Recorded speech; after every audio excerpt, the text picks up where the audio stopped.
Simame tusome neno la Mungu.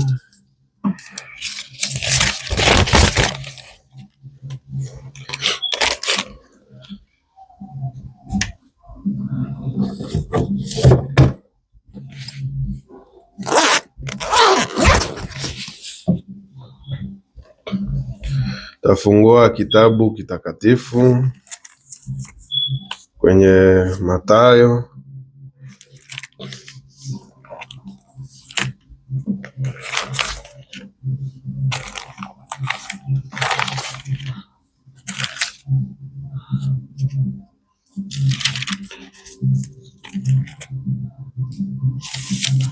Mathayo mtakatifu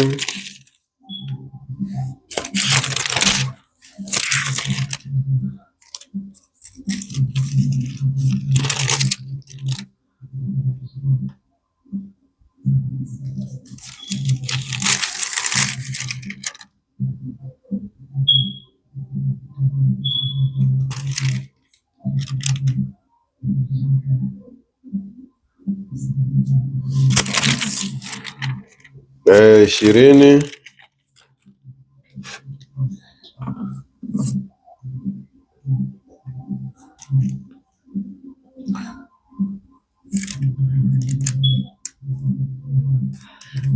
mstari wa kwanza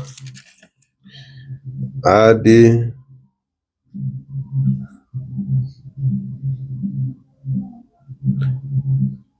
saba. Tunasoma kwa tukufu wa jina Yesu Kristo. Tunasoma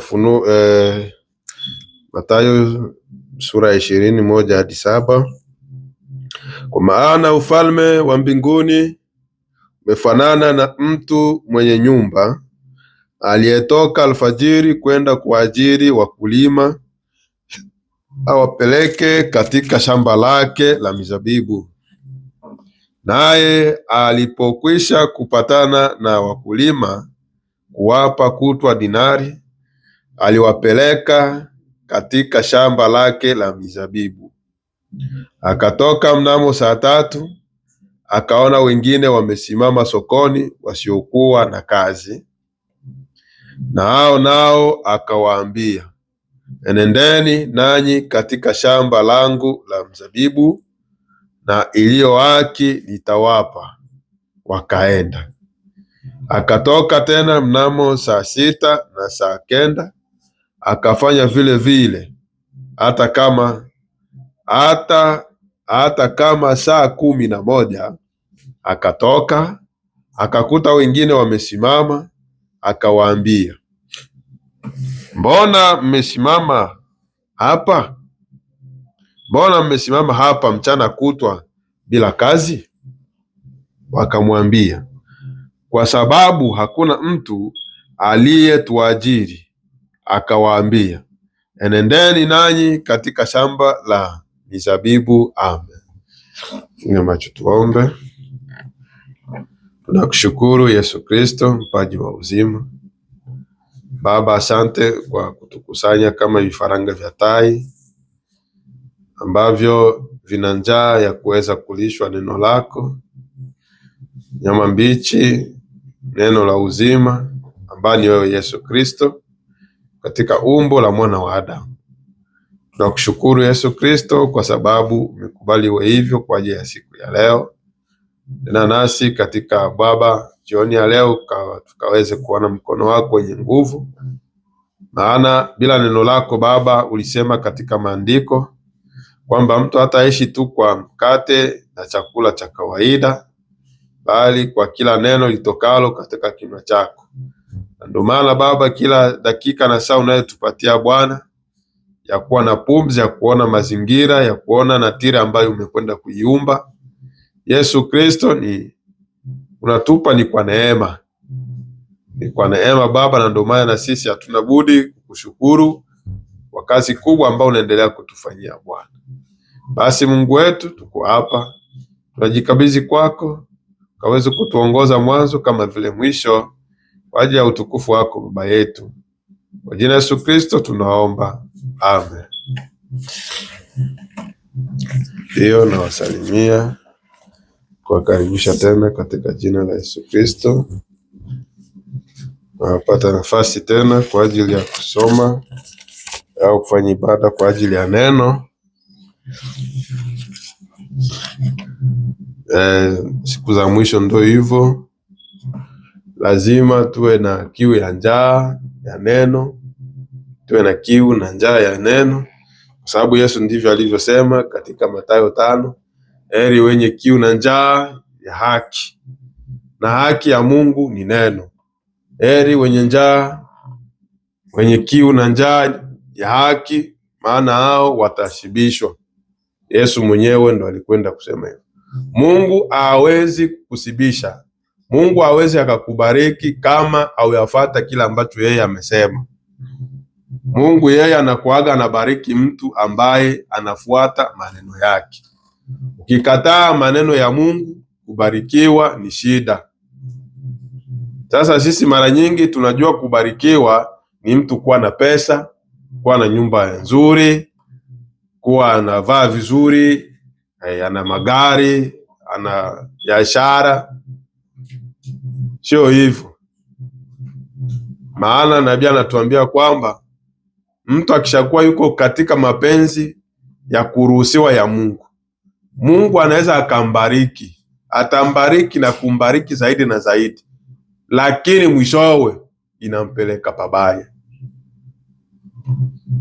Na ndio maana sisi mabarikio yetu yote au baraka zetu zote zikitoka kinyume na neno la Mungu linavyosema, hizo ni baraka ambazo zinatupeleka nje ya neno la Mungu. Unasikia? Unasikia huko? Unasikia pastor? Kule kwa masomo kwenye unaendaka, kama uko naenda na unaenda na gari unapumua, unasikiliza mwalimu kule, ni kwa sababu ya neno. Unasikia hivyo? Uko unasikia?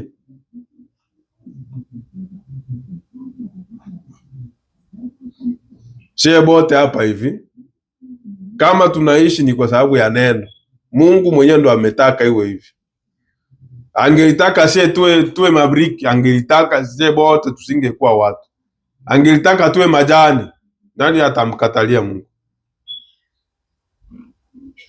Mungu ndiye mwenyewe aliyeamua kwamba huyu nitamweka mwanadamu, na hiki nitaweka iwe miti, hii nitaweka iwe samaki. Mungu angelipenda si hivi tungelikuwa hata samaki, tungekuwa tunaishi mumaji. Mungu angelipenda angetuweka mai. Yaani vyote alikuwa na uwezo. Na ndio maana siku moja mfalme wa Babiloni ambaye alikwenda kumkasirikisha Mungu, akaenda kusumbua watoto wa Mungu kule, alimgeuza Mungu, aligeuza mwanadamu akamweka porini, akamuingiza roho ya tai ya kukula. Alikuwa na makucha kama ya tai, akampa kama roho ya ng'ombe hivi maandiko inavyosema. Akaenda mpori, mwanadamu alienda mpori kula na kula majani, ndio ilikuwa chakula yake. Basi Mungu anashindwa na nini? Nebukadneza alienda mpori anakula majani, mwanadamu mtu ambaye alikuwa na familia na watoto na alikuwa ni mfalme kwa sababu kipindi kile Babiloni ndio ilikuwa ina nguvu kama gisi ilivyo Marekani leo, na yenyewe ndivyo ilivyokuwa dola, kwa sababu wakati walienda kuvamia ile hekalu ambayo ilikuwa imejengwa na yule mfalme wa kwanza alikuwa nani? Zerubabeli. Zerubabeli alipokuwa anamjengea Mungu hekalu, kama sio Zerubabeli atakuwa Nehemia. Wakabomoa, wakaenda chukuliwa na Wababiloni. Na nabii anasema kwamba Israeli wakati ilipokuwa inaenda pigwa na watu wageni, ilikuwa ni hadi pale wanapoacha neno la Mungu ndo maadui wanapokuja wanawapiga. Sasa wakaenda wakachukua utumwani wakina Danieli, na ndo kipindi cha Danieli hivi, kwa kutimiza tena unabii wa Yeremia ambaye alikuwa ametabiri kwamba wana wa Israeli wataenda utumwani tena Babiloni na watafanya miaka 70. Kukatokea nabii mwingine wa Anania, kwa sababu baba yake alikuwa maarufu, alikuwa nabii, ndio anavyosema eti baba yake naye alikuwa ni nabii wa zamani, naye akachukua ile amri ya baba yake, kwa sababu alikuwa nabii na yeye akajifanya kuwa nabii, akaenda sema eti kwamba hapana, Israeli hawatafanya miaka 70, watafanya tu kama ni miaka miwili hivi tu na wanarudia. Mungu alimpiga. Mungu anaga mchezo. Wewe nabii mkubwa ameshasema, wewe unakuja kumpinga kama nani? Na Yeremia alisema hakuna shida, wewe umesema miaka miwili, basi tuangalie yule ambaye amesema cha kweli. Na ndio maana mambo ya Mungu hayaombi ubishi, ni polepole tu, ni polepole. Ni kama vile mwanamke au mwanaume. Mtu hawezi akaja akasema eti kwamba mie ni mwanaume na wakati yeye ni mwanamke. Haiwezekani. Maumbile yenyewe tu inadhihirisha kwamba wewe ni mwanamke ama wewe ni mwanaume. Mambo ya Mungu hayana ya kubishana bishana. Msana wakati tu Mungu ataonyesha rangi ya kila mmoja. Yesu mwenyewe alikaa na wanafunzi na na Yuda Iskariote mkundi lake. Lakini ilipofikia siku, Yuda alidhihirisha kilichokuwa ndani yake, kuonyesha kwamba ijapokuwa alikuwa na Yesu pamoja, lakini hawakukuwa kimoja. Ndio maana Biblia ilisema kwamba mnaweza mkakaa pamoja na mtu lakini hamko kimoja. Unaona? Mko pamoja, mnaishi pamoja na mtu lakini hamko kimoja. Ndio maana unakuta siasa watu wanauana. Mnaweza mkawa mko kundi moja, eti tuko kundi fulani la siasa, tumeelewana, tulishachagua mtu fulani, ndo anakuwa rais wetu, anakuwa hivi. Yule ambaye mmemchagua tena anawageuka, anaanza kuwaua tena. Ndio mambo ya siasa inavyokuwa. Na ndio maana siasa haikuagi naaminiana, hawakuagi wanaaminiana. Siasa. Na ndio maana Nabii anakuambia siasa ni ya shetani. Mtoto wa Mungu hapaswi kuingia kwenye siasa. Wewe ukienda kwenye siasa unakufa hivyo. Ukiingia kwenye masuala ya siasa, wewe na Mungu mmeachana. Ndio Nabii anavyosema.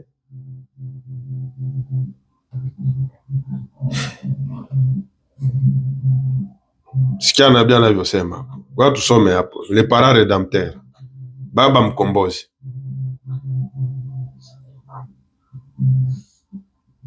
Mkombozi wa jamaa. Inaandikwa aje hapo?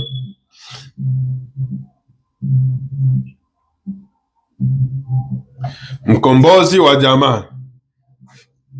Na bila shaka ya siku nyingi hii, ngoja tusome tena. Nimekuja sasa hivi.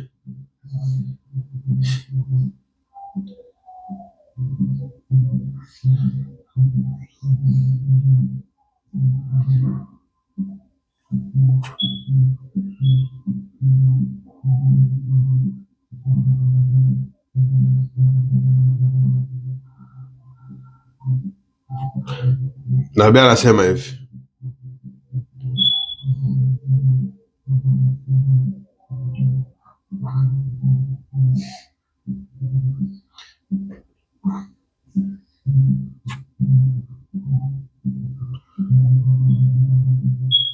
Kaka yenu alienda wapi? Alienda wapi? Mkombozi wa jamaa, Nabii anasema hivi, ya tarehe 2 mwezi wa 10 60. Wegrad. Angalia huko. 54 inasema hivi. Sasa kupata usuli wa hadithi hii, ili kwamba unaposikiliza utaweza kuelewa vizuri ni kitu gani.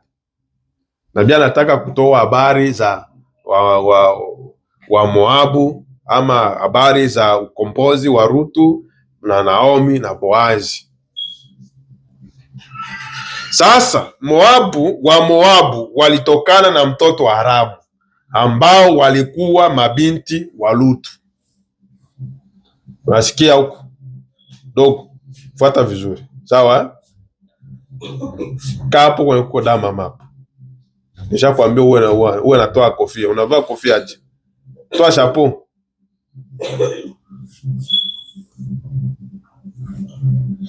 Pasta kafu. Ndio sogea hapo. Wa Moabu walitokana na mtoto wa Haramu, ambao walikuwa mabinti wa Lutu. Nasikia? Wa Moabu Wamoabu ni wale ambao walizaliwa kipindi malaika, wakati Mungu alipokuja na malaika wawili walipokwenda kumtembelea Ibrahimu, Mungu alishuka pamoja na malaika wawili, Elohim pamoja na Mikaeli na Gabrieli, ndio ambao walimtembelea Ibrahimu kipindi ya zamani na Gabrieli. Tuko na somo yetu ya fumbo la wafanyakazi wa Bwana, la wafanyakazi wa Bwana. Ilikuwa ni fumbo ambao Yesu wakati anafundisha akamwambia tu ufalme wa mbinguni unafanana na watu na mtu fulani aliyekuwa na shamba la mzabibu, akafanya hivi na vile, akafanya hivi na vile. Ndio hii ambayo tuko hapa sasa. Kwa sababu alikuwa anaongea kwa mifano, watu hawakuelewa. Yesu alikuwa anaongea kwa mifano, watu hawakuelewa. Ndio maana wanafunzi siku moja wakasema, Bwana, mbona wewe tunapokuwa miongoni mwa watu hadharani kula ambao kwa unahubiri Injili unasema kwa mifano juu ya nini? Akasema, ni kweli, mimi nasema kwa mifano ili kwamba wasielewe ninachokisema, wasikie lakini wasielewe kama nasema nini. Unasikia vizuri? Ndio maana ili neno la Mungu sio wote ambao wanaisikia kule ndio wanaelewa. Hapana. Ni wachache wale ambao Mungu alikusudia kwa ajili ya kupata uzima wa milele. Sasa wakati Mungu anashuka kwa Ibrahimu, tuko kwenye historia la Wamoabu, tujue walitoka wapi. Sasa wakati Mungu alipomshukia Ibrahimu, akaenda mfunulia Ibrahimu, kwa sababu kipindi kile Ibrahimu alikuwa hajazaa mtoto wakati walipooana na Sara. Kipindi kile alikuwa anaitwa Sarai. Sasa Mungu akamtembelea akamwahidia kwamba wewe nitakupa mtoto wa ahadi. Sasa wakati alipokuwa pale, Sara akashakia. Mungu akamwambia Ibrahimu, hapana eti Mungu akuchora. Huu Mungu mwenye aliumba mbingu na dunia alimtembeleaka Ibrahimu, kwa sababu Mungu ni roho. Mungu hawezi akaonekana kama ni roho. Yeye anakuaga anaonekana kama akiingia ndani ya mtu, ndio mtu anaonekana ndio Mungu anaonekana kwamba fulani yule. Na ndio maana hata mtu ukisikia mtu eti ni mchawi ama mtu ni mwizi, hauwezi ukajua kama yeye ni mwizi kama hujaona anafanya tendo. Akifanya kitu kibaya ndio unasema fulani umefanya jambo vibaya, umefanya jambo libaya, umefanya kitu ambacho sio sahihi. Lakini kama hajafanya kile kitu, hauwezi umwambie eti kwamba wewe uliiba. Kwa sababu gani? Au kuona yale matendo mabaya ya kuiba. Na ndio kisi Mungu anakuaga. Kwa kuona Mungu ni hadi aingie ndani ya mtu na afanye matendo mema, ndio anasema yule ni mtumishi wa Mungu, yule ni mtoto wa Mungu. Yule anasaidia watu, yule anafanya hivi. Na yule ana roho ya mbaya, anauana, anafanya vile. Yaani shetani na Mungu utajua kupitia matendo.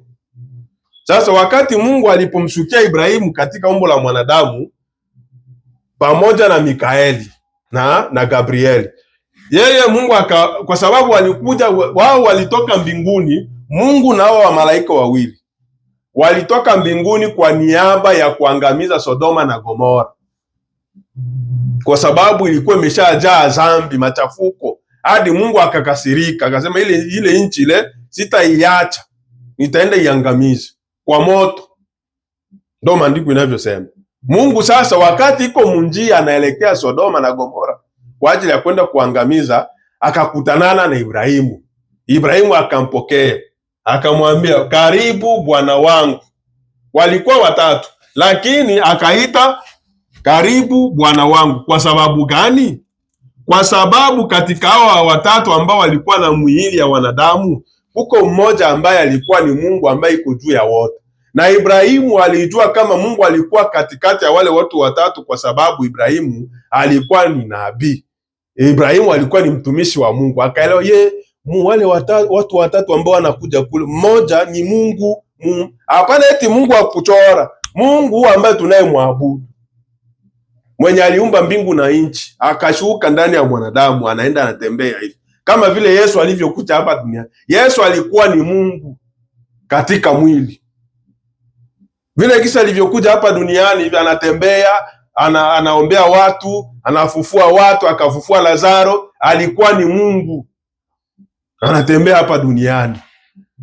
Sasa wakati Mungu anafika kwa Ibrahimu, akaanza mwambia siri zote zenye Mungu zenye anakuja kufanya. Sasa wakati anampa siri, hawa wa malaika wawili wakaenda Sodoma kwenda kuiangamiza kwa moto. Na ndio wala maandiko inasema hivi katika Luka 17. Luka 17 inasema hivi, kama ilivyokuwa kipindi cha wapi? Cha Sodoma na Gomora. Luka 17:20 na ngapi hapa? Usikie maandiko inavyosema. Luka 17. Luka 17 inasema hivi,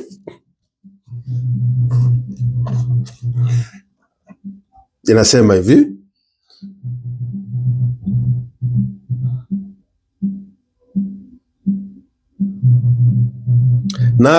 na kadhalika kama ilivyokuwa katika siku za Lutu, walikuwa wakila na kunywa, walikuwa wakinunua na kuuza, wakipanda na kujenga.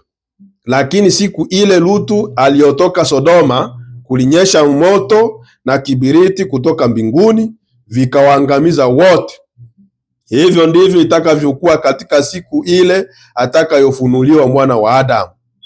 Unasikia Yesu anaambia watu, yaani historia tena itajirudilia tena wakati mwana wa Adamu alipojifunua mbele ya Ibrahimu. Kipindi kile Mungu anaenda angamiza Sodoma na Gomora. Tena wakati wa mwisho huyu mwana wa Adamu tena atakuja kujifunua tena, kabla ya maangamizi ya Sodoma na Gomora, kabla hii dunia hii tena hayachomwa moto. Mungu tena atakuja katika umbo la nabii kwa ajili ya kujifunua, watu wamuone, wajue kila ambacho anakuja kukifanya tena kwa wakati wa mwisho. Sasa Mungu alipokuja hapa, akaanza kuongea na Ibrahimu, akaanza mwambia kila ambacho anakuja kukifanya. Ukisoma Mwanzo kule kama ni 17, Mwanzo 17 kuanzia Mwanzo 15, 16, 17, sura ya 15, 16, 17, 18, habari zote tutazipata Mungu alivyomtembelea Ibrahimu. Sasa wakati walipokuwa mle, akamwambia Ibrahimu, mie nitakupa mtoto na kuahidia kupata, na nitakupa mtoto wa ahadi. Hivyo Ibrahimu aishakuwa na miaka ya mingi, aishakuwa na miaka 75, hajawa na mtoto mwanaume huyu tangu kuzaliwa,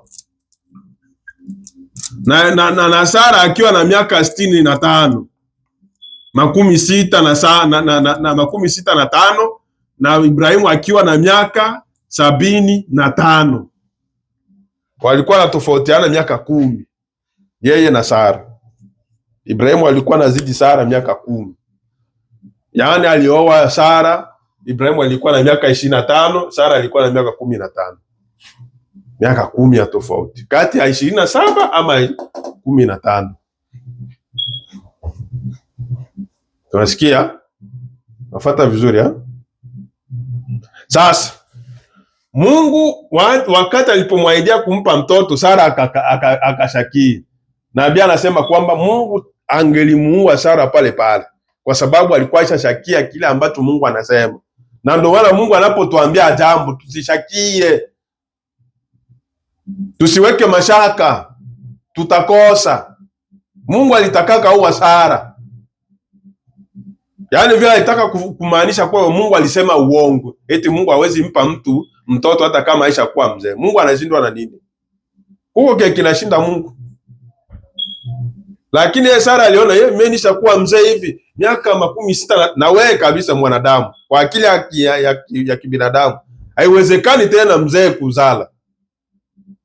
Tunasikia? Sona kama bibi yenu vile eti tena azale, haitawezekana. Tunasikia? Kwa sababu gani? Aisha kuwa mzee. Na ndo Sara alivyokuwa miaka 65. Mungu tena ndo anakuja kumwambia eti Sara utazala mtoto. Na hivyo Aisha anza aliolewa akiwa binti wa miaka 15. hana mtoto, ndio ile banitaka mkiwe. Alikuwa nkomba, alikuwa gumba, alikuwa mgumba mkiswahili ya Tanzania, mgumba, mkomba, hana mtoto. Kufika miaka 65 eti ndo atazala. Hata na wewe mwanadamu si utashakia hiyo yote miaka hii kabisa, mimi sina mtoto, ucho niambie leo nishazeeka, mimi ndo nitampata wapi? Mungu alitamuua Ibrahimu, akasema sasa kuna kitu, akamuuliza Mungu, akamuuliza Ibrahimu, kuna kitu gani ambacho kinamshinda Mungu? Sasa nabii anasema kwamba wakati Mungu alipokuwa anaongea hivyo, kenye kilisababisha Sara asipate hukumu, Mungu asimuue, aliona Ibrahimu, kwa sababu Sara alikuwa ni sehemu ya Ibrahimu, akamhurumia, akasema nikiua Sara naua nani? Ibrahimu, kwa sababu Sara ni sehemu ya Ibrahimu. Na ndio maana mme na mke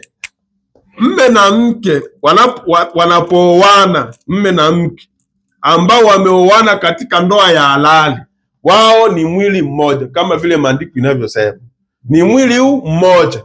Ni kama vile uko na mwili wako pale, ukisikia kwa mfano umejiumiza na msumari au kama umeungua na moto, sio kwamba kidole ndio kimepata maumivu, ni mwili wote mzima. Mwili wote mzima unakuaga hauna amani. Ndio maana unasikia mtu akisikia malaria, kwa mfano hata kichwa kinamuuma, unakuta mwili wote unabadilika, na wakati sio mguu ambao uliumwa, lakini kichwa ambacho kiliumwa. Lakini kwa sababu kichwa kiko kwenye mwili, kinasababisha viungo vyote vya mwili vipate nini? Matatizo, viambukizwe nini? Ile magonjwa. Ndio maana unakuta mtu anashindwa kutembea, anashindwa kufanya kazi. Ukimuuliza tumbo inaniuma, unakuta tumbo inamuuma, lakini sio kichwa inauma. Kwa sababu gani? Sasa asifanye vingine, kwa sababu kiungo kimoja kimeonekana kiko kidhaifu. Na ndio maana kumbuka ile mfano ambao mchungaji alitoaga kipindi fulani, akauliza frere umoja eti wakati mtu anaenda kulima, kiungo gani ambacho kinafanyaga kazi kubwa? Frere mmoja akasema kama alisemaga ni mguu, kama alisema ni mikono. Kwa sababu ni mikono, kwa sababu mikono ndio inachukuaga jembe, inaanza palilia, inaanza lima, inafanya nini? Hapana, ni viungo vyote ndio vinafanya kazi. Kwa sababu ile mikono ile kama inashika jembe, ni kwa sababu macho iko naona. Mikono kama inafika shambani, kwa sababu miguu ndio ilipeleka. Kwa hiyo ni mwili wote mzima ambao unafanya nini? Kazi mshamba. Na kichwa kinafanya nini? Kwa sababu akili iko na kuongoza. Weka jembe pale. Hapo unatakiwa uweke tundu la kuwekeamo mbegu ya nani? Mbegu ya nini? Mbegu ya karanga ama ya mahindi. Hapo unatakiwa uachanishe hivi mashimo, usiweke karibu. Akili ndio iko na kuambia. Na miguu iko na kuambia hesabu distance ama mapana na marefu yenye utaweka mashimo ya kuwekea mambolea na kadhalika. Kwa hiyo ni mwili mzima ambao unafanya nini? Unafanya kazi. Sasa Mungu akaona hapana, siwezi ua Sara, kwa sababu nikiua Sara namuua Ibrahimu. Kwa hiyo mme na mke wanapooana kihalali mbele za Mungu, na kama ni ndoa ambayo inatoka kwa Mungu, wao ni mwili mmoja. Na ndio maana Adamu na Hawa walikuwa mwili mmoja. Maandiko inasema kwamba wakati Adamu alipolala usingizi mnono, Mungu akamweka katika usingizi mzito. Maandiko inasema kwamba Mungu akaenda toa katika ubavu wa Adamu, akamtengenezea nani? Eva. Kwa hiyo Eva alitoka kwa Adamu. Na ndio maana mwanaume anapooa anapaswa aowe sehemu yake, anapaswa aowe sehemu yake. Usipooa sehemu yako, na ndio maana utakuta mnyumba ni kelele, kukicha, kukiamka, kufanya nini kila wakati, kwa sababu mlioana hamko kitu kimoja, hamko mwili mmoja. Na ndio maana mme akiumwa, mke hawezi kuwa na amani. Mke akiumwa, mme hawezi kuwa na amani, kwa sababu ni mwili mmoja ambao unaumwa. Ndio maana nitoa mfano sasa hivi, kichwa kikiuma, viungo vyote vya mwili vinakuaga havina nguvu, vinauma, kwa sababu vyote viko kwenye mwili mmoja na vyote vimeunganishwa kwenye kitu kimoja. Sasa Mungu akamhurumia Ibrahimu, kwa sababu akamhurumia Sara, kwa sababu Sara alikuwa ni sehemu ya Ibrahimu, akaachana naye, akamwambia basi iende hivyo. Basi hao malaika walipoenda Sodoma kwenda kuiangamiza, walipoenda kule wakakutana na Lutu. Huyu Lutu huyu ndo hapa ambao nabii anasema hivi, sasa Wamoabu walitokana na mtoto wa Haramu ambao walikuwa mabinti wa Lutu baada ya kutoroka moto wa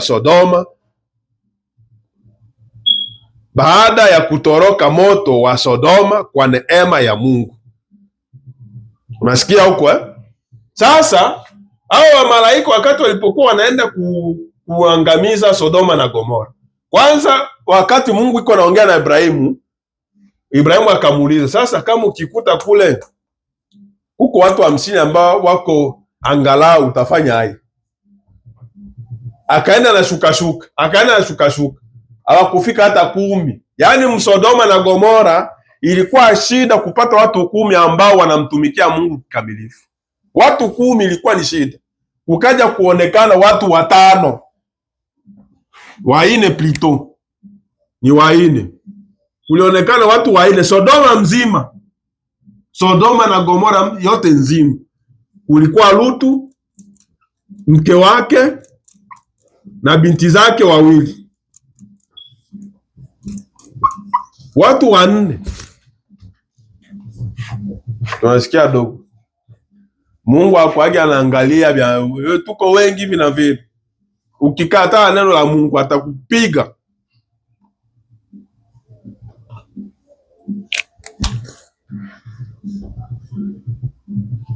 Sasa wakati Gabrieli na Mikaeli walipoenda kuangamiza Sodoma na Gomora, wakati walipofika tu, Lutu akawajua, akawaambia karibu mabwana zangu, kwa sababu alikuwa hana ufunuo. Akaita hao malaika ni wa bwana zake.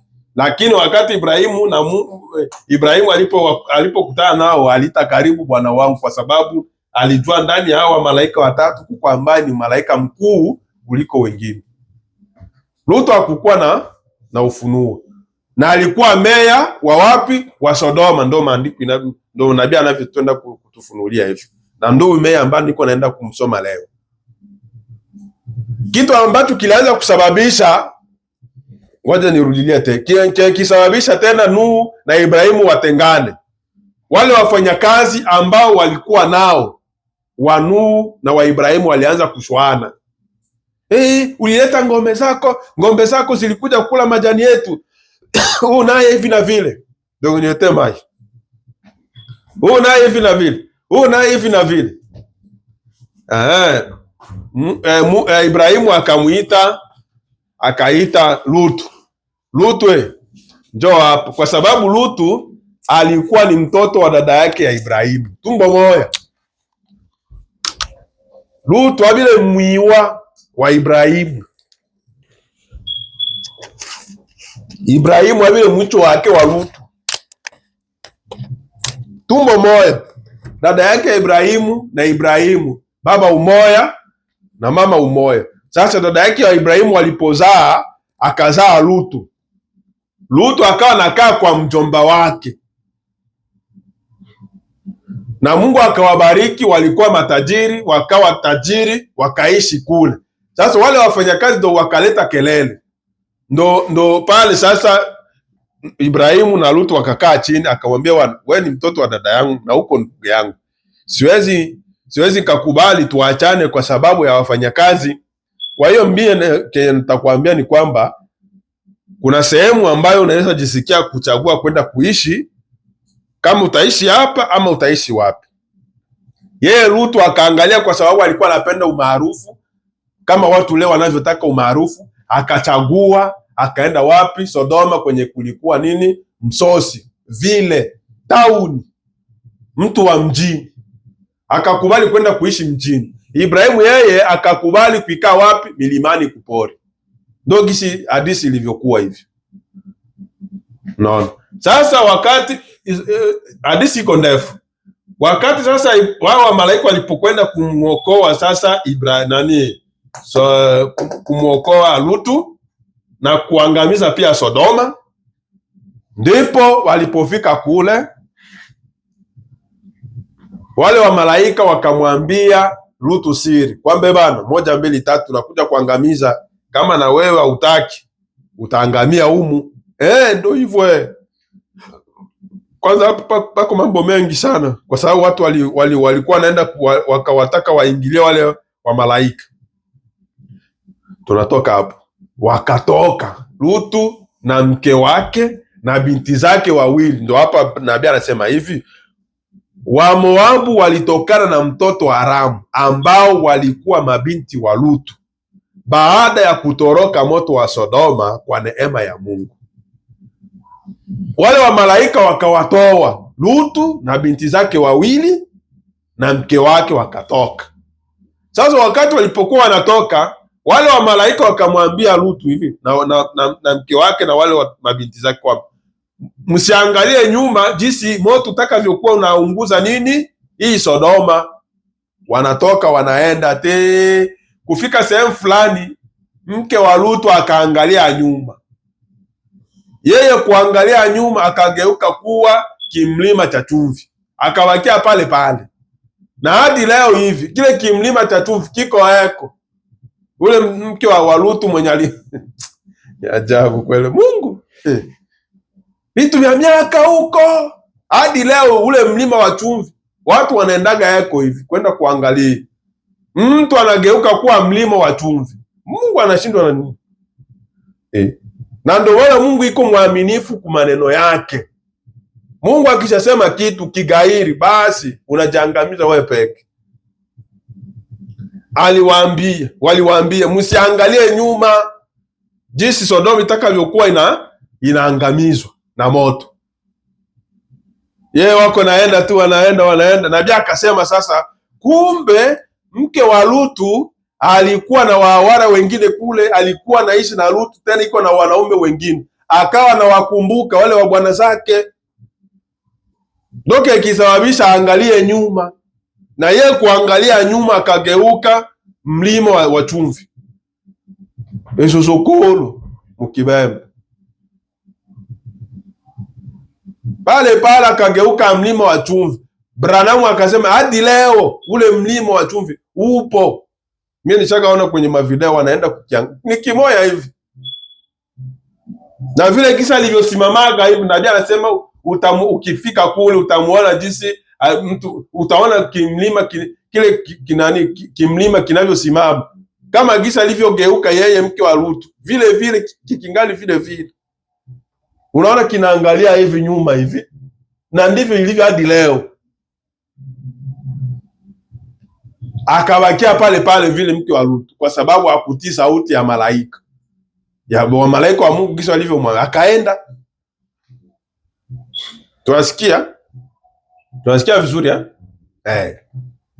walipokuwa wanaenda, kunabakia nani sasa? Kunabakia Lutu na binti zake, mke wake aisha kufa. Kunabakia Lutu na watoto wake. Sasa wakati walienda Sodoma, hapa kwepo, walipotoka Sodoma kule kwenye walienda hapa kuwepo na watu.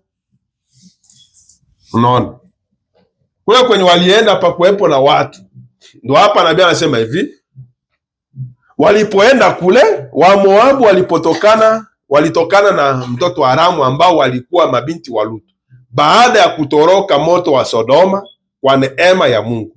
Basi hao mabinti walimlewesha baba na kuishi naye kama mke, wakazaa mtoto.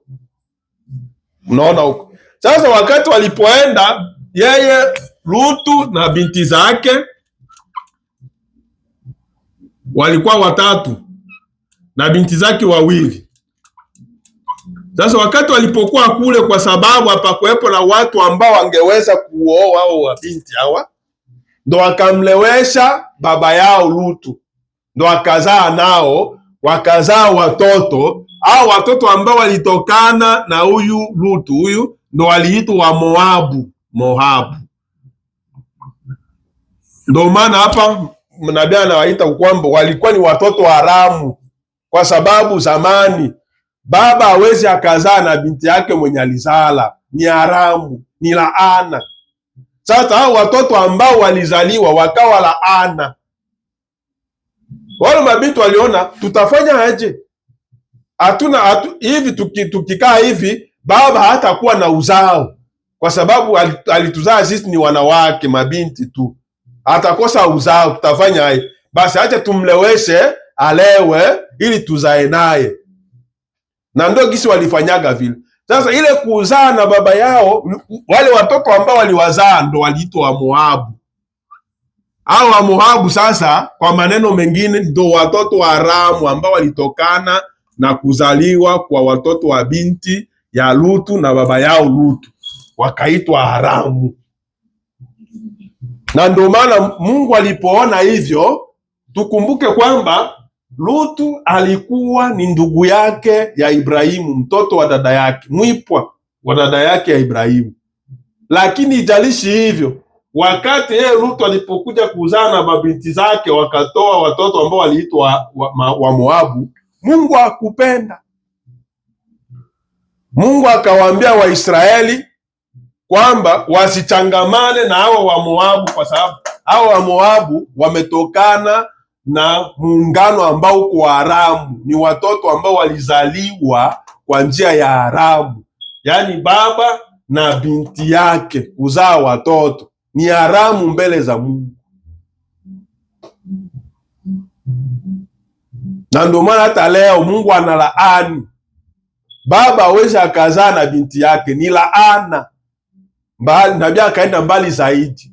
Leo tena binamu yako hawezi ukazaa na binamu yako, eti ni mtoto wa shangazi, huyu ni mtoto wa binti binamu.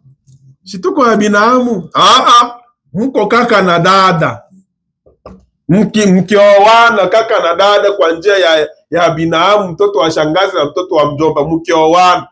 Nabii anasema watoto ambao mtakaowazaa mkibembe wanawaitaga biongo-ongo, batakuwa biongo-ongo, watakuwa watu ambao waeneze akili, bazezeta, ndo wenye mtazala benye hawana akili sawa, kwa sababu muungano ambao ulifanyika pale ni muungano haramu. Tunasikia vizuri, sawa? Yaani tuseme vile mtoto wako Bendera aenda azae na mtoto wa Damama, ni mapepo. Tunasikia vizuri? Tunasikia? Kwa sababu wewe utakuwa ni mjomba yake ya mtoto wa Damama, sawa? Na mtoto wa Damama watoto wako wewe wanamuita shangazi. Tunasikia vizuri Sasa hawawezi kuoana, wakioana wanazaa mazezeta, watoto ambao wanachanganya, walemavu kwa maneno mengine. Watoto wao wote watakuwa walemavu siku zote, na Mungu hapendi vile. Kisha Mungu akamwambia, tangu leo sitaki uhusiano wa Israeli na Moabu, kwa sababu wa Moabu ni watu ambao walitokana katika njia ambayo haiko halali yenye mimi nilikuwa naiweka. Hapo ndo kulianza utengano. Mungu ndo alitenganisha. Sikia nabii sasa. Baada ya kutoroka moto wa Sodoma kwa neema ya Mungu, basi hao mabinti walimlewesha baba na kuishi naye kama mke. Unasikia nabii huko? Wakazaa mtoto. Ndipo mmoja wao alianzisha akaleta taifa la Moabu, likizaniwa kuwa Wakristo, lakini walikuwa wamechanganyana na upagani. Unasikia huko? Hawa wa Moabu hao na wenyewe walikuwa wanaabudu kama Waisraeli, wanaiga kama Waisraeli walivyokuwa wanaabudu, lakini walikuwa wanachanganya Ukristo na upagani. Mungu hakupenda hivyo. Nabii anaendelea, lakini walikuwa wamechanganyana na upagani. Na mnaona kuiacha nchi ya ahadi, haizuru ilikuwa mbaya jinsi gani. Kuwa mgeni katika nchi nyingine kulileta shida. Wasikia huko? Sasa Israeli ilikuwa wakiacha nchi yao ya kawaida ambako Mungu alikuwa anawaweka, wakienda kwenye nchi nyingine kwa sababu ya njaa au kwa sababu ya shida nyingine. Kule kwenye walikuwa wanaenda, walikuwa wanapata matatizo kwa sababu Mungu alikuwa anawakataza wasitoke kwenye nchi yao, iwe njaa, iwe shida, iwe vita, iwe magonjwa, wasitoke kwenye nchi ambayo Mungu aliwapa. Tunasikia? Sawa? Sawa pastor? Unafuata vizuri. Ufuate huko. Sawa dogo? Hii ndo neno la uzima hii. Ni kama leo sasa wewe ushakuwa Mkristo. Wewe uko Mkristo tena unaenda kwenye mambo ya ulimwengu. Yaani kubuchawi tena huko, kubuzinzi huko. Wewe ambao unajiita mama wa maombi tena unaanguka. Pastere, ndio tunaona pastere wa siku ya leo hawako waaminifu tena. Wanakuwa wanaanguka na wake za watu, kuwadanganya, kudanganya mabinti za watu. Unakuta anawaambia eti wanakwaya wanacheza vizuri, mle wanakwaya iko na wasichana wenye anatongoza mapepo. Ndio inakuwa leo hii kuchanganya Ukristo na upagani. Wapi? Kanisani. Na ndio maana leo watu ambao wamjui Mungu wanasema tutaenda wapi sasa? Kanisani nako kumeshageuka. Wachungaji tena waeleweki. Hawa wakukata makanisa ndio siseme. Kila mtu anakata ya kwake. Chamo cha ule mwimbaji wa Kiwembe eti Bulubunge eti makanisa ishakuwa mafumba, ishakuwa mafumba hivi. Makundi sabu yoga. Kila mtu na kwake anakuwa na yule ndio pastere Aisha kwa na kake. Wewe mwingine anatoka pale ule pastere Aisha kwa na kwake. Bote wanajiita wanani wa Kristo. Wataenda wapi? Mbinguni. Sefo bongo. Na ukiangalia tena waelewani. Huyu aelewani na yule. Mnapoteza muda. Na Biblia inasema ilikuwa ni vibaya Israeli kuiacha nchi yake ya wenyeji. Na ndio maana sisi Paulo akasema hivi, kitu gani kitanitenganisha na upendo wa Mungu? Je, ni njaa, magonjwa, shida, nini? Watoto, nguo? Hakuna. Paulo alisema hakuna kitakachokitenganisha mimi na upendo wa Mungu. Hii neema ambayo Mungu ametutumia kwa wakati wa leo itakutenganisha, itawezaje kukutenganisha na Mungu? Kitu gani kikutenganishe? Kwa sababu mimi niko hivi sina pesa naacha neno. Hapana. Ukitoka tu kwa sababu umeacha neno utapata matatizo bure na Mungu. No. Na ndio maana Mungu anataka kila mtu akae Mkristo, akae. Mungu atakuja kuchukua Mkristo, hatakuja kuchukua kanisa. Mungu anakuja kuchukua mtu Mkristo, hapana kanisa kwenye unaingia. Kwa sababu makanisa leo ishachoka. Makanisa ya leo hii yamekuwa ya mabusiness, imekuwa maproje, imekuwa ni biashara ya kupatia mpesa.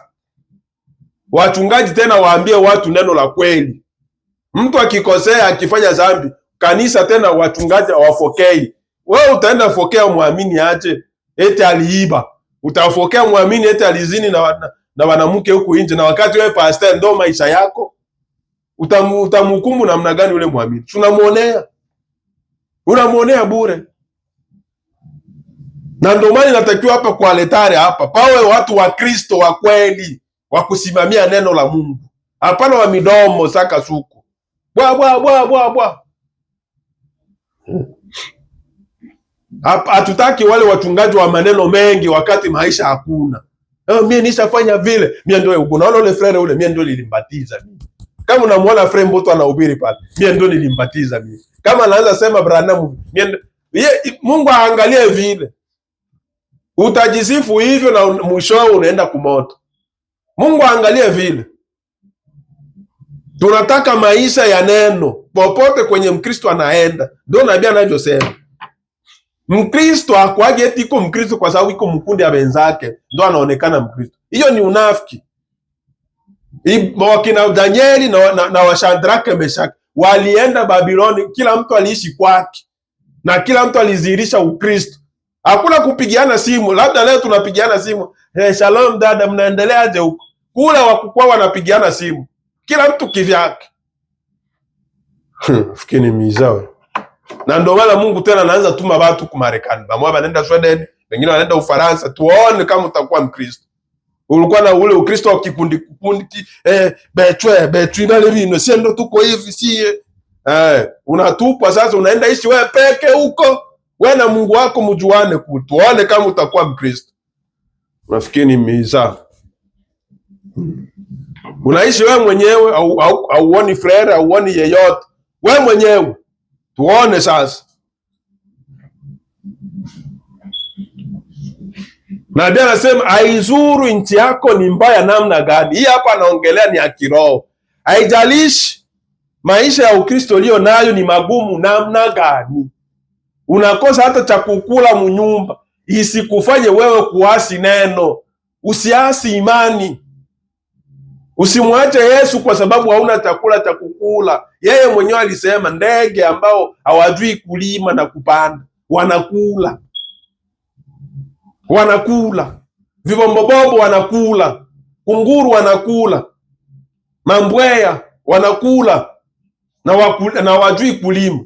Wewe mtoto wa Mungu ndio utashindwa, Mungu atashindwa kukulisha? Hauna imani.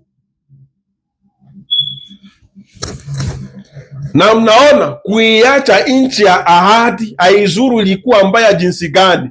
Kuwa mgeni katika nchi nyingine kulileta shida. Branham ndo anasema. Usikimbie Ukristo kwa sababu umepata shida, uko na magonjwa. Mtu iko na magonjwa anakimbia kwa sababu bora ulochi waita wanoyo bafumu tu. Hapana. Unaenda kufanya nini? Mfumu naye atakwambia kule mie siku yake na nguvu za kuponya. Na mimi niko nasubiri Mungu afanye nini? Aponye. Sasa wewe mtu wa Mungu tena unaenda kubafumu kufanya. Ndio wanakuwa watudanganya. Bafumu hawakuagi wanafanya kitu. Ni vya bongo. Na wenyewe wanakuaga wanafanya bimaichi tu. Vya bongo. Ili wewe uone unaenda makaraka. Na yeye anategemea Mungu afanye. Kwa sababu Mungu asipofanya kazi hatapata zile pesa zenye unampelekea. Na hata daktari kwa hospitali kule, madaktari hawakuagi wanaponya. Mara kuambia tu hii dawa wewe unakunywa asubuhi moja, mchana moja, jioni moja. Kila siku unakunywa vidonge vitatu kwa siku moja. Vingine wewe unakunywa kidonge mara moja. Muulize sasa nitapona lini? Hajui. Kwa sababu gani? Mambo ya kuponya sio ya kwake. Yeye anakuambia tu kulingana na ile dawa gisi wanakuaga wanaitumia tu. Lakini ya kuponya ukimuuliza sasa, umuulize daktari, sasa nikishamaliza hii kopo yote ya vidonge nitapona lini? Hata kuambia eti siku fulani ndio nitapona. Tena atakwambia tuangalie sasa baada ya wewe kutumia hivi vyote tuangalie kile ambacho kitakuwa. Kwa sababu gani? Anajua kwamba yeye haponyi, mwenye anaponya ni nani? Ni Mungu. Na ndio maana hivi vyote vidonge Mungu weka Mungu kipaumbele ndio wa kwanza. Na ndio maana nabii alituambia hivi. Mungu iko na njia nyingi za kuponya. Anaweza akakuponya wewe ukikunywa dawa. Anaweza akakuponya wewe ukisikia neno la Mungu, ukisoma neno la Mungu na unapona. Unaweza ukapona na magonjwa hata ukiimba tu, hii kuimba. Simama imara utashinda, ukiwa na Yesu utashinda. Unaimba tu wewe peke, unatafakari neno. Yesu jinsi alivyokuokoa, ulikuwa mtu wa dhambi. Leo hivi unakuwa mtu ambaye unasimama mbele ya watu na wanakusikiliza na wewe unaonekana mtu. Unakuta magonjwa yenye ilikuwa na kusumbua hali inatoka. Mungu iko na njia nyingi za haiko tu hadi uende kwa pastor akuombee. Ndio tulishiishi hivi, unakuta mchungaji kama hajaniombea mimi sitapona. Hapana.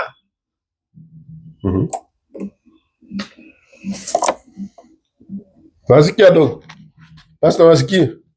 Nasikia pastor.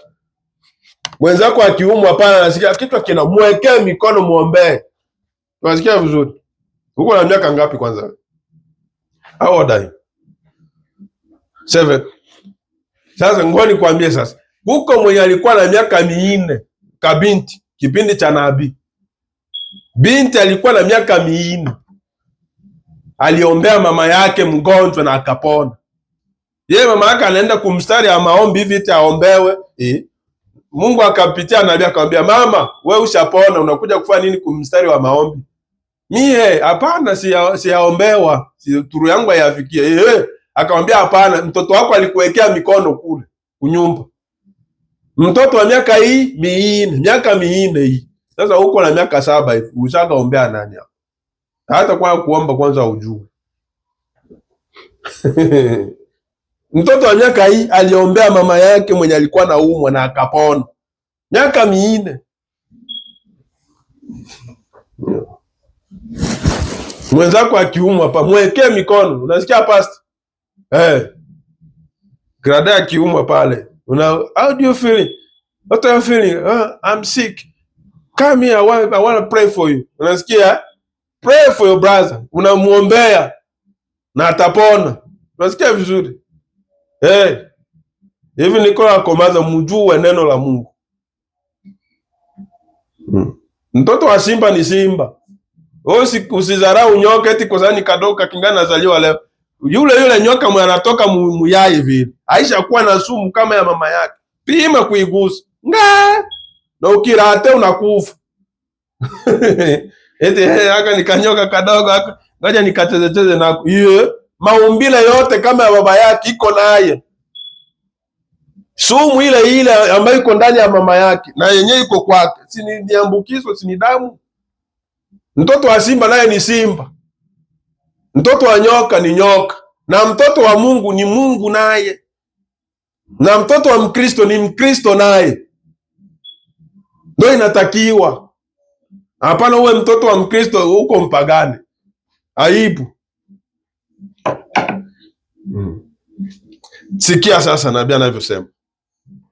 Na wakati wowote mwaminio anapotoka kwenye nchi aliyopewa na Mungu, mara nyingi katika siasa, unasikia nabii anavyotaja, anaanza taja mara nyingi. Kila mara unapoona mtoto wa Mungu anaenda nje ya neno, mtoto wa Mungu mara nyingi, Branham ndo anasema, na wakati wowote mwaminio anapotoka kwenye nchi aliyopewa na Mungu. Hii nchi haiko eti Tanzania, wende Kongo, hapana. Hii sehemu, position ya Ukristo. Mungu kama alikuita wewe, utakuwa na muimbia. Ukitoka unaenda sehemu vingine vya ulimwengu, Mungu anakutoa, anakuvuta. Mungu kama alikuita mkanisa, uwe na muimbia. Muimbie tu, ndo sehemu ambayo Mungu alikuweka. Mungu kama alikuweka uwe nampigia makofi, kaa pale. Watu wote watakuwa wahubiri. Na ndio maana leo hatuoni miujiza ya Mungu kanisani. Tunakuwa na Mungu wa historia, Mungu wa baba yetu Ibrahimu, Mungu wa baba yetu Musa. Lakini Mungu wetu wa kuonekana mkanisa haonekani. Kwa sababu gani? Tunachukua Mungu wa historia. Sehemu ya sikio tunaenda weka pua, sehemu ya jicho tunaenda weka mdomo. Ndio shida. Branham anasema mara nyingi na wakati wowote mwaminio anapotoka kwenye nchi aliyopewa na Mungu. Mara nyingi katika siasa, anaanza taja siasa ya kwanza. Mkristo hakuagi mfanya siasa. Leo mkanisa tulishakuwa na wafanya siasa wa bingi. Siasa. Ndio mchungaji iko mule mkanisa, muamini anajifanya iko mkanisa, kumbe iko nafanya siasa, apindua mwenzake mwenye iko madarakani, yeye achukue nafasi. Mbinu za shetani. Siasa. No, benedata turukumwe bana imana imana amwisagire kama nini hapa bya bongo abesagire Mungu awabariki. Kumbe ni abongo chini huko anakuja kuingiza siasa akate kundi la watu. Que Dieu vous bénisse, les enfants de Dieu, nous sommes heureux d'être ensemble avec nous, comme nous avons pris le message de Frère Branham, et ce message c'est ça, l'absolu, et c'est ça la promesse que Dieu nous a donnée pour l'enlèvement. Et bon, et Dieu a révélé les sceaux, les 7 sceaux sont révélés. Kumbe chini iko na vya mingi venye analeta kwa ajili ya kukata kanisa. Branham anasema mwamini yeyote mara nyingi akitoka sehemu ambayo Mungu amempa, anatoa mfano. Mwamini leo anatoka sehemu yenye alikuwa ya Ukristo, na Biblia anasema mara nyingi sana, pwe ya kwanza, siasa.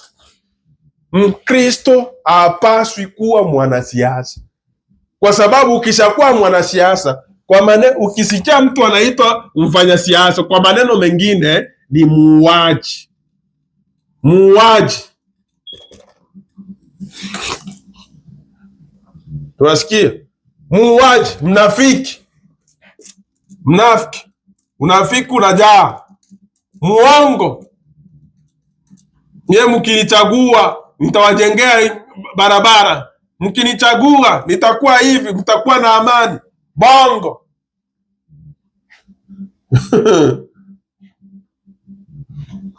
Tunasikia? Muamini akishatoka kwenye mambo ya Mungu anaingia mambo ya siasa, yeye na Mungu wanaachana vile. Mungu anamuacha msiasa, kwa sababu ukitoka kwenye imaya, kwenye ufalme wa Mungu, ukitoka tunaingia kwenye ufalme wa shetani. Na ufalme wa shetani na uko na masharti yake, uko na makondisho, uko na amri zake, kama vile Mungu na iko na amri zake. Na kuko matunda. Kila ufalme uko na matunda yake. Matunda ya Mungu kuko upendo, kuko furaha, kuko upole, kuko Roho Mtakatifu, kuko uzima wa milele, kuko neno la kweli. Kwa shetani kuko anasa, uongo, unafiki, siasa, uchafu, uchawi, ulozi, vya mingi, buzinzi, ndo sisema. Yaani ukisikia mwanasiasa, ndani humu mwanasiasa muko mauaji, muko muuaji, muko mnafiki, muko muongo. Unasikia? Nasikia dogo. Ukwe usisiwe anasema bongo. Nasikia hivyo. Ukisema bongo utaenda kuzimu. Unasikia?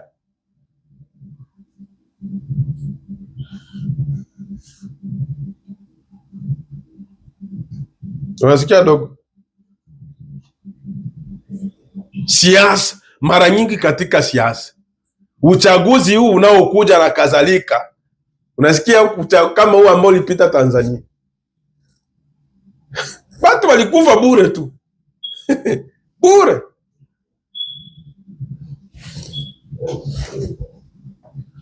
Bure. Na wakati wanachaguliwa, wanaomba kura, walipiga kampeni hapa, mnichague Tanzania itakuwa na amani, mnichague Kongo yetu itakuwa na amani, hivi na vile. Ona gisi Goma watu wanakufa kule. Siasa ni shetani. Kwa sababu gani? Wewe ukishaingia pale kwenye kitu cha siasa, hautafanya venye unataka, utafanya venye ulikuta pale, venye watakwambia ndio venye utafuata. Na usipofuata vile banakuua. Ndio si mnakuaga siasa. Ukikataa venye unakuta pale kumeza. Na ndio maana babale ukiona, ndio maana baraisi wa kweli venye wanakuaga na msimamo wa kweli wa kusaidia inchi, abakuagi na kawii. Bakianza muone huyu mtu iko anataka aenda afanye vitu venye viko tofauti na zile. Muwai haraka. Anga. Kwa hata kuwekea sumu, afanye hale banakuua toka. Banataka mtu mwenye iko na roho mbaya ndo akae pale. Ndio maana ya siasa. Muwaji. Siasa. Nataka naombeni kura zenu munisaidie. nitawafanyia hivi, kwa manyumba zenu mtakuwa na umeme, hamtakosa maji, hamtakosa hiki. Leo unawageuka, unaanza uwa mauaji, na watoto wanakufa bure, abakufanya kitu, abakukutukana, bote wanakufa, bakuta munyumba masase bote. Siasa, shetani. Mtoto wa Mungu hawezi ingia hivyo, kwa sababu ile ni sehemu ya shetani, ni ufalme wa shetani wa giza. Muache, wakuko watu ambao waliumbwa kwa sababu ya vitu vya giza hivi, muachane nao. Ndio maana haviambatani na Mungu. Giza na nuru haviwezi ambatana, viko tofauti. Tunatamaliza, dakika 8 ndo zinabakia tumalize. Na wakati wowote mwaminiwa anapotoka kwenye nchi aliyopewa na Mungu, mara nyingi katika siasa, uchaguzi huu unaokuja na kadhalika. Na kipindi hiki na alihubiri, kulikuwa uchaguzi hapa Marekani, uchaguzi ambao unakuja. Mtu mzuri anaweza kuwa mtu mzuri, naye atatangatanga atoke kwenye misingi hiyo. Unaona nabii anachosema? Unakuta mtu alianza vizuri tu na baadaye anageuka. Haiko yeye, aisha ingia sehemu ya mbaya. Batu wanakufa bure, mamia na mamia ya watu wanaenda kwa sababu ya nini? Ya siasa.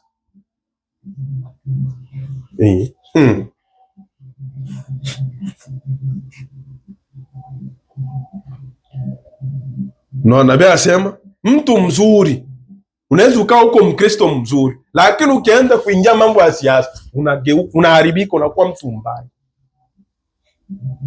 Na ndio maana Yesu alisema ya Kaisari mpeni Kaisari na ya Mungu mpeni Mungu. Siasa mwachie watu wa siasa, usiende msiasa na kuanza kusema mambo ya Mungu. Mie ni mtumishi wa Mungu lakini leo nitakwenda kukosoa serikali. Utakufa. Na kwa sababu hauna maarifa ya neno, ubatakuangamiza.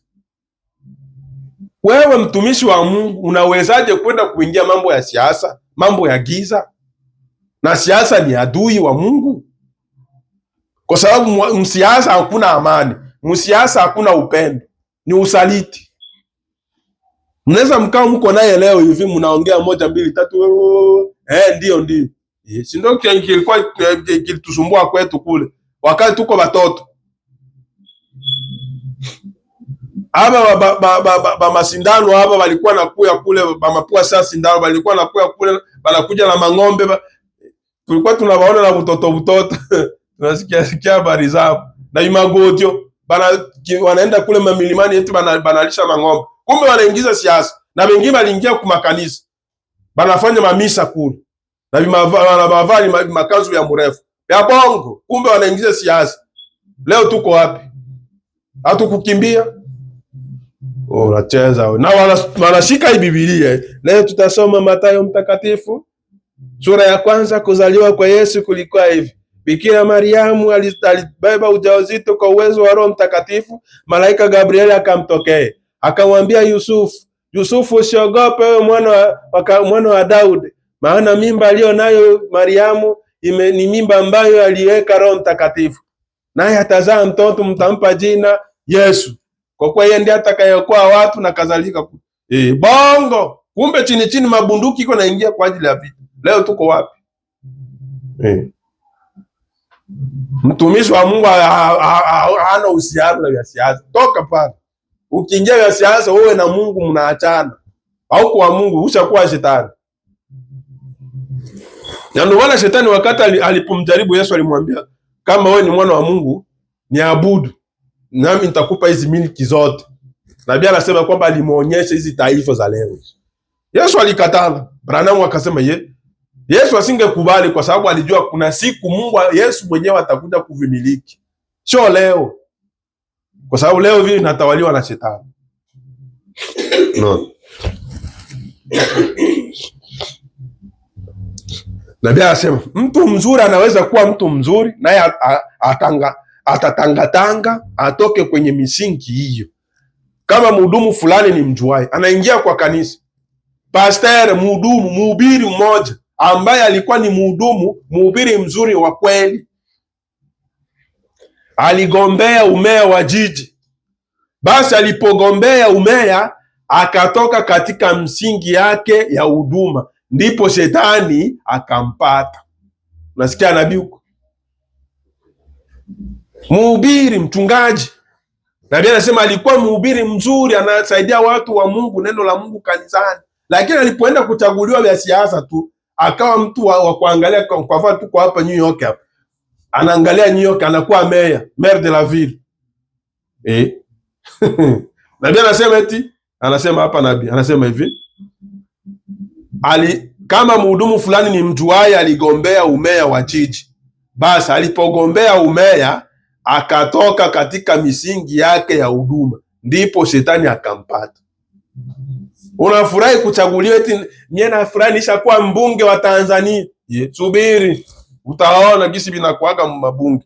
Unafikiria wote wenye walipigwa pigwa masasi, unafikiri ni kwa mchezo? Na ndio maana unasikia watu wengi wanasemaga hivi kwamba usikashifu kitu ambacho haujakiingia, haujajua ndani yake mko nini. Unafurahi tu nafurahi kuwa mbunge wa taifa la Tanzania, wa taifa la Kongo. Subiri utaangalia maovu yenye inakuaga yemu mbunge, ndio utasema kwenye nchi iko naenda wapi. Ndio utajua kwenye nchi inaenda sasa. Utaanza regretive, nani mwaniambia niwe mbunge? Hata hii mkazi ya Mungu hii, unakuta mtu analia, na mimi nataka niwe mchungaji. Mimi nataka niwe mchungaji, na mimi wananiona hapa navaa koti, nikisema watu wote wanasema haleluya. Wengine watu wanafurahi, wanasema frere, uko mhubiri, unajua kuhubiri, wewe ndio mwalimu mzuri. Uliza sasa wakwambie, hii kazi ya Mungu hii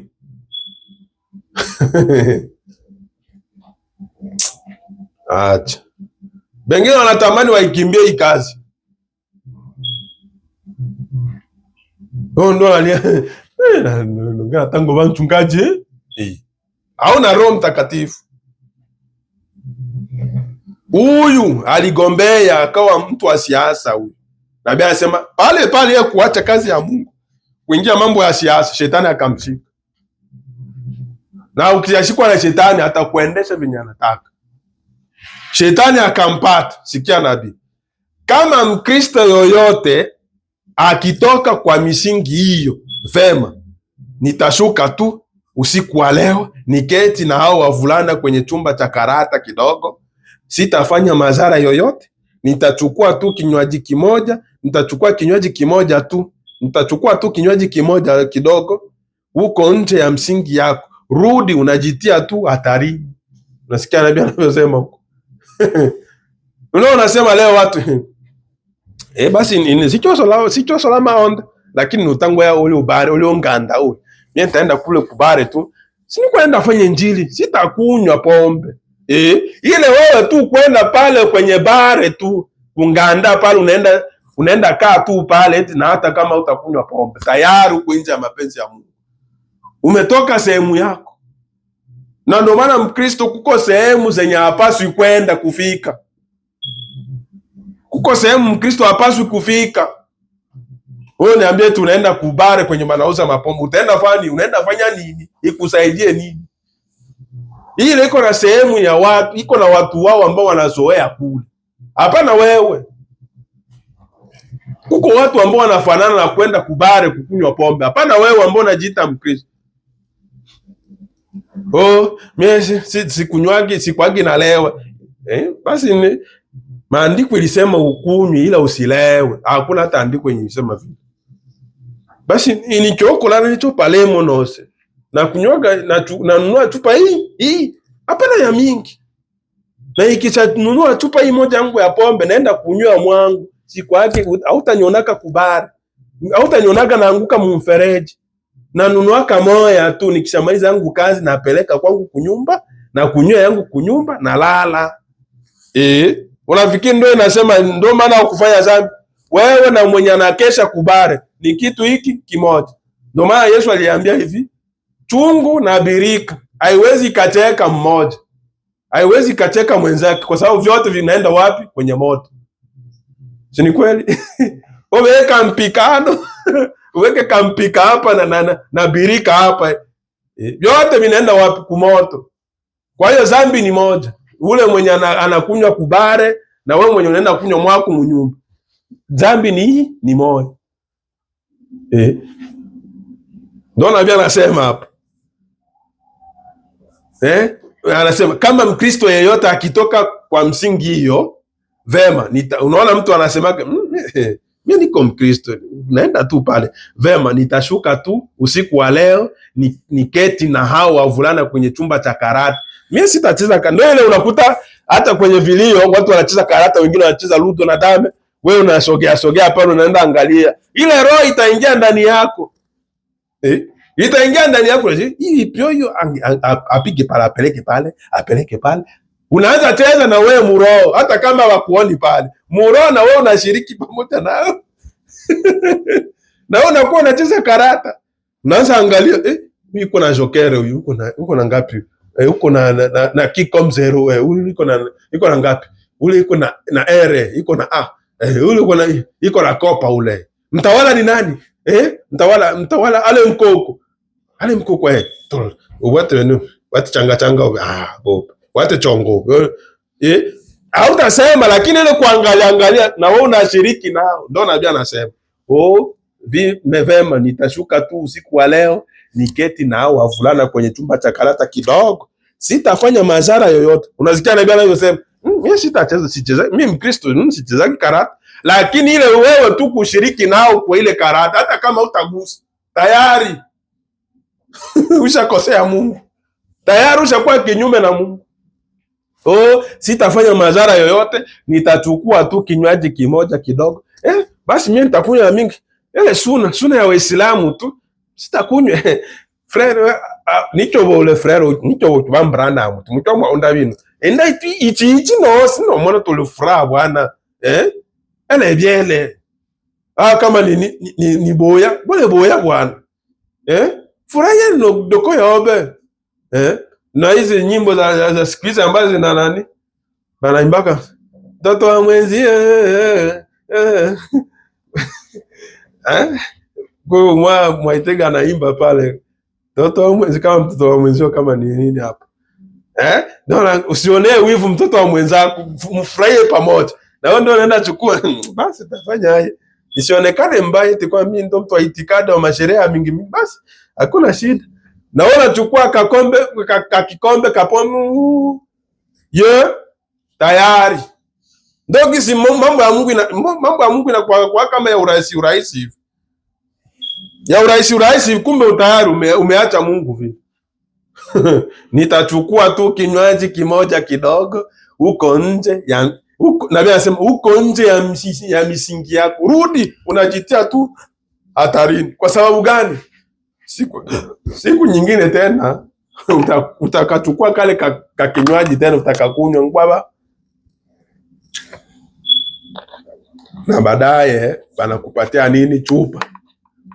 Na ukishachukua hiyo chupa, kwa sababu ya kusikia aibu, unaenda iweka mgari au unaweka mfuko wako wa koti ili watu wasikuone. Unaenda kunywa wapi? Kunyumba. Na baadaye wale wenye wanakupa wale wenye wanakusupport hiyo siku hiyo, kwenye wakishaanza fika kwenye mijadala sasa, kukisikia kule frame mwingine anashuhudia kule, sio wa Branham watukunywa kipombe wa Branham amkunywa kipombe mwe, si ule frere wenu ule bumapege acha komba umapege ule awa abala tele kweli nakumbuka jina abala Lola talu tunaka ipega na ala tuna machopa ya corona na ya wake Branham yabucha. Hapana, che waamini hatuwezi kunywa tulia.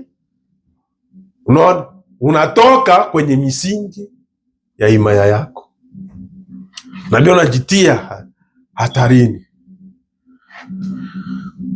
Merci Seigneur. Na Bwana abariki hao machache. Tunamaliza.